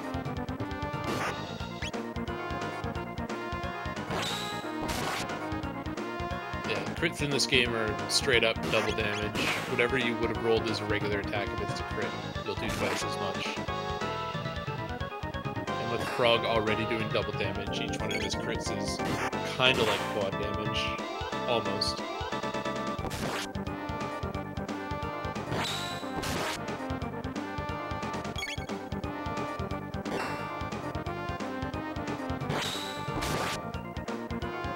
So we should start moving pretty quickly here after some Frog crits. This is actually where we're just going to let Frog do his thing for a couple of rounds. Get 5 crits in a row. This is actually the same 5 crit in a row string that Ayla used in the Nisbet fight.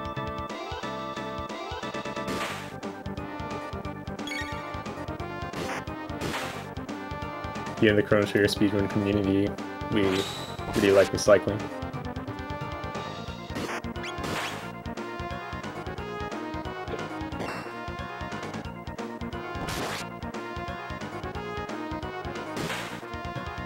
Alright, background guy just finishing up the first phase of Slash.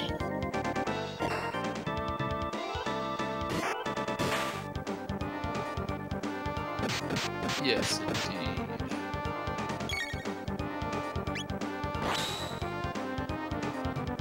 Easy fight, ain't no thing. And it's pretty important to set Chrono to tech cursor memory here. It's gonna make the next 4 runaways really, really easy. If you're trying to run away and you end up going into an item menu, the L and R inputs will actually scroll through the menu, and you can get your item cursor memory kind of lost in the void. Yeah. That's one of the things, like, it kind of behaves different from tech in that sense. Like, if you just, with the memory cursor on tech, it's just like, it's always going to be the last thing you inputted. But for items, it doesn't matter. Like, as long as you're in the item screen and you just scroll through, it's going to remember how far the scroll is, no matter if you input anything or not.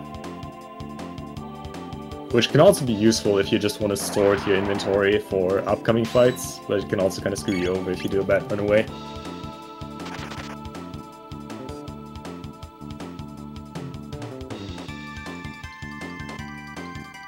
Alright, we're seeing the fast moving on BackgroundGuy side. Are we going for the 8-frame? I think we are. Get it? Oh boy. Look.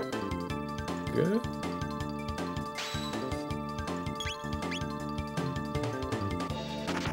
Yeah, that's actually a very tight mid-tonic, and if Frog gets hit there, he dies. Good job to background guy. Oh, we got the palette swap on eLmaGus' side. Sick Aussie.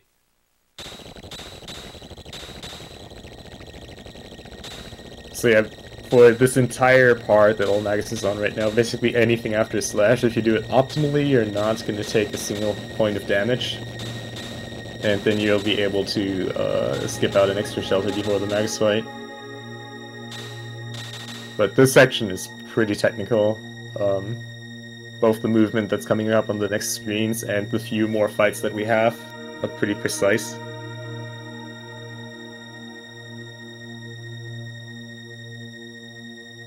Yeah, sneaking past the rollies, we're going to see a few more uses of that tech where you're able to squeeze by those enemies.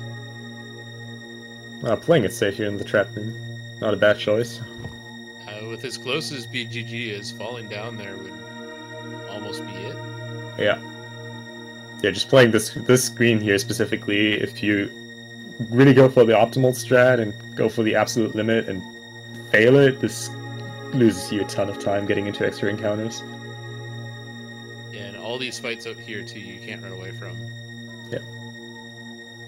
In terms of RNG, it's not terrible if you get into an extra encounter, because in this screen you got 2 encounters that you fight and 1 that you run away from, and the one that you run away from actually kind of normalizes the RNG again.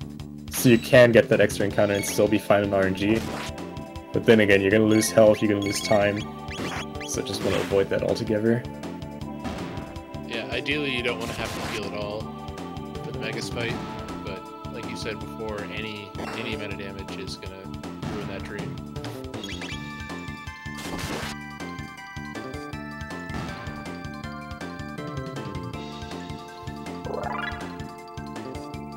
It's actually really convenient that we can run away specifically from the second encounter. Yeah, it's kind of an annoying fight, actually. Yeah. If you don't one-shot the outlaws, they'll do a really, really long counter. And I think at Frog's current level, his Slurp Cut is just barely there enough to kill him, and with a low damage roll, it won't kill him. Yeah, the struggle fight is thankfully pretty good. Got a really nice setup to just always kind of wiggle around what defense is on. Luca over here really being really nice, just being able to one-shot all of these with their fire. So we got 2 fires killing them, and then we got another X-Strike at the end.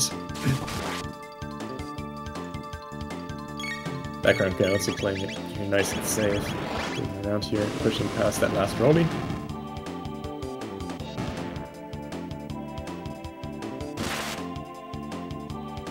And extra. Nice fast trap room on BackgroundGuy's side. Yeah. Oh, actually pushing past the outlaw. Oh yeah, playing it safe here as well. You can push past that second outlaw and the rollies together. But again, playing it safe in a race setting like that, not the worst option. Then again, we got eLmaGus almost at the end, so if there's any point to like risk something to save some time, this would be it.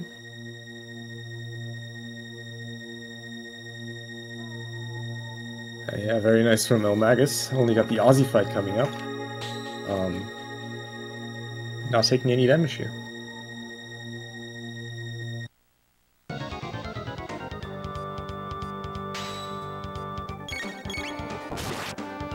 Yeah, getting 118. Definitely on the right RNG right now. So all set up for Magus doesn't have to do any backup loads.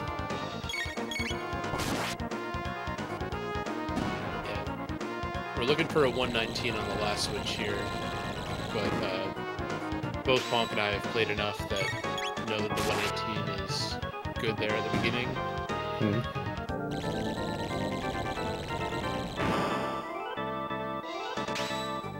It's really satisfying if you can get this entire section just through perfectly. And then get the reward for these 4 damage rolls. You can just continue on straight to Magus. Apart from the Masamune split, I don't think there was any reloads for RNG on either side. Yeah. Yeah, no shelter, no save. eLmaGus is just going.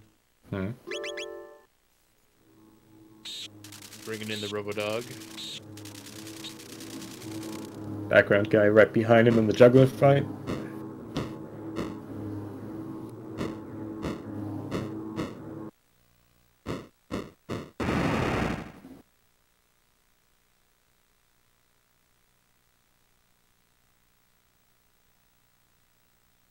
This definitely has to be one of my favorite pieces of music. Just a worthy end for this, really.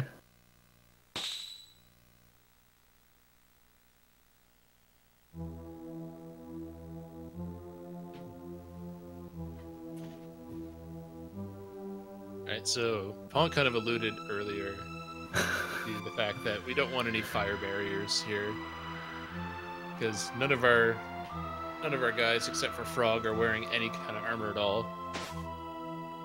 And fire will hurt a lot.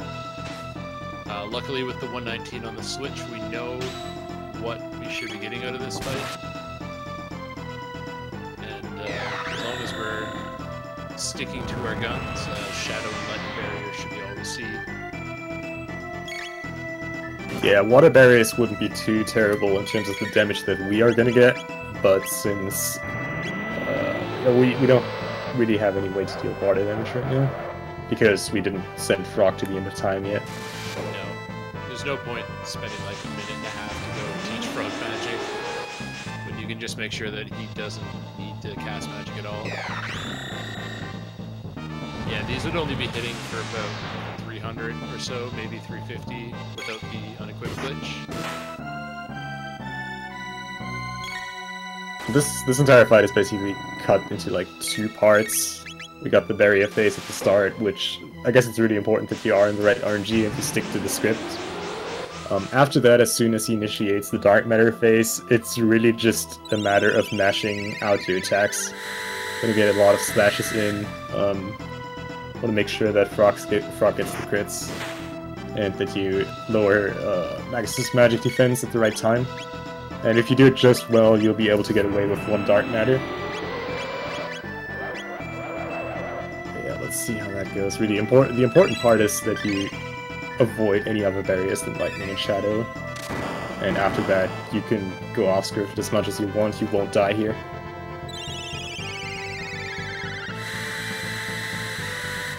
Yeah, Background Guy just entering the Magus fight. Background Guy had some really nice screens here at the end.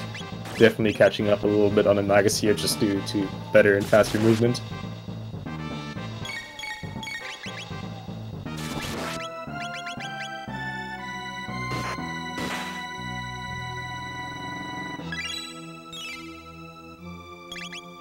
Yeah, seeing the ether being used on Chrono. Had there been a shelter involved, that wouldn't be necessary. But since we haven't sheltered since after the slash fight, we need that little bit of extra MP.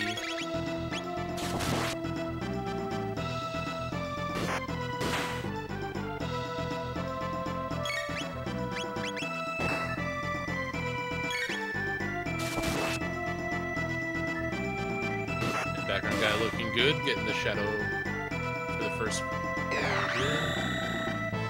Magus now with the first antimatter. Death by triangles. Yeah, just look at the damage this deals. It's really nothing. Yeah. Especially considering how underleveled we are. Yeah, it probably one-shot these guys, or at least like almost one-shot them from full health.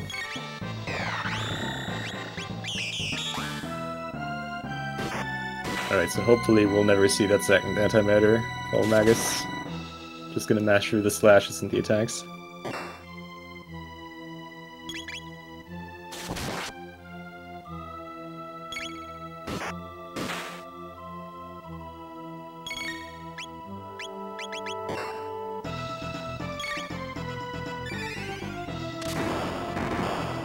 Getting super close here. Can he skip the last dark matter? And there we go. Very nice. Oh, GG to Magus. Looks like we've got a SRL time of 1:50:19. Great job. Yeah, that's an awesome time. Please no rando and losers finals.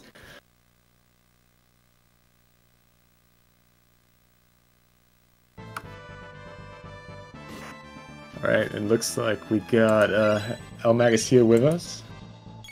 Yeah. GG eLmaGus. Thank you. I mean, not the best run I ever did, that's for sure, but we got there, I guess. Yeah, you guys were pretty close the whole way through. Neither of you had any real big blunders. I think you both reloaded once for the mess-minute area. Mm-hmm. And you both got exactly the same RNG the entire run. Mm-hmm. Including news. Nice. That's good. Yeah, I don't know. I think the thing that like just kind of tipped me off somehow is that the start was alright. Like my start was pretty okay. A couple minor errors, but nothing too shabby really. Running into the bugs, of course, like whatever. But then in the factory, for the first time, I noticed that when I tried to run away, my window just went down in the battle, and I'm just like, what is happening? And somehow at the start of the game, I put the X button on R. Somehow, I don't know how, and that irritated me so hard that the rest of the run was just kind of shaky. I don't know. Like I changed it back in Hecarim Cave, but that was that. All right. Yeah, we weren't sure what was going on there. Yeah, dude, first I thought my controller was like breaking. I'm like, what the heck's happening? And then I remembered that I had something with R at the start of the run because I pressed right one time too many, and it actually puts I just changed my Y button, right? But it puts R on X somehow. So I don't know what happened there, but I had to change it back. That was about 10 seconds, but it irritated me so hard that the rest was, I don't know, kind of shaky at that point. What happened at the start of Denadero Mountain with the first 195 you got? Actually, I mean, I don't remember if I was good there, but like I wasn't paying attention actually, so I was kind of like, okay, if I actually didn't do this right now, this is all screwed up. So let me reload and just take the 20-second hit or whatever and try again. Right. So like, I was just not paying attention. See, like stuff like that, you know. I don't know. I was kind of that makes sense because you definitely did it right. Yeah. Okay. Yeah. I wasn't sure. I was like, well, did I do it right now or not? I didn't really see it. I mean, absolutely understandable that you just backed up, did it right, but yeah, really good job. And there we go. Background guy also finishing up. Really nicely done. Yeah. Got an official SRL race time of 1:53.24. Nicely done. So yeah, I guess a question to both of you. Now that we got confirmed you guys in the losers final, how do you feel about this matchup? Easy game, dude. Free. Please. Actually, it's a dream match for me, personally. Like, GG is the one that I race the most. Not in normal, but, you know, in Rand. We play a lot of Randed together. We hang out a lot together, so it's a pretty nice matchup to have, honestly. Looking forward to it. Yeah, me too, actually. I might have to do some offline practice. Same, dude. Well, I for my part am really looking forward to that. Looks like we also got Background Guy in here. GG Background Guy. Hello. GG, dude. GG, you destroyed me. Even, I mean, I'm sure we both made our mistakes, but even if I played flawlessly and you played exactly the same way, you would have wrecked me, so GG, man. Yeah, GG. Yeah, that was a really good race to watch, actually. I wouldn't go as far as to say destroyed. You guys were essentially in the same rooms the entire run. I'm just happy I got bird skips, honestly. Because that's like the scariest thing in any Chrono Trigger race is just getting bird skips. And you got the end of time save anywhere.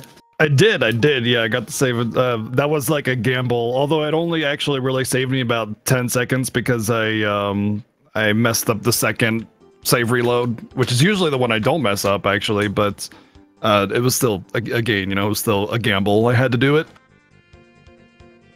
We certainly both performed really well. Background guy to you as well.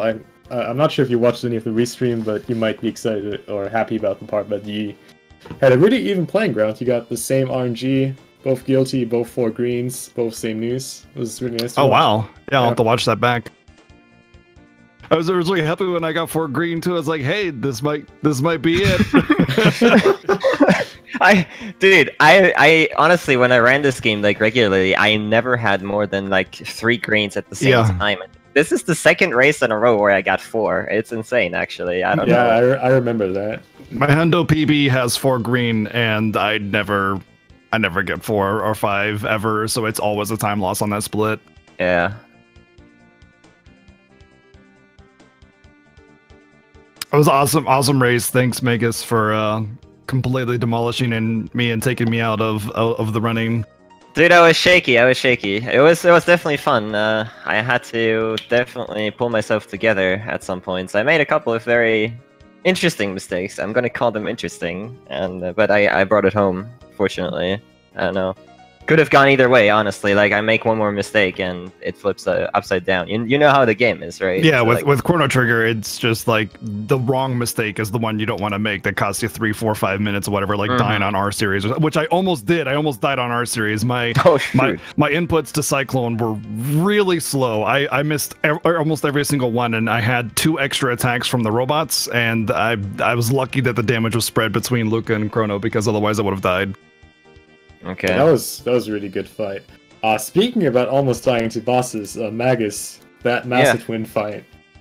Easy, dude. I wasn't even worried, honestly. Like, actually, I was actually not worried. I looked at the script and I noticed that the crits were just shifted.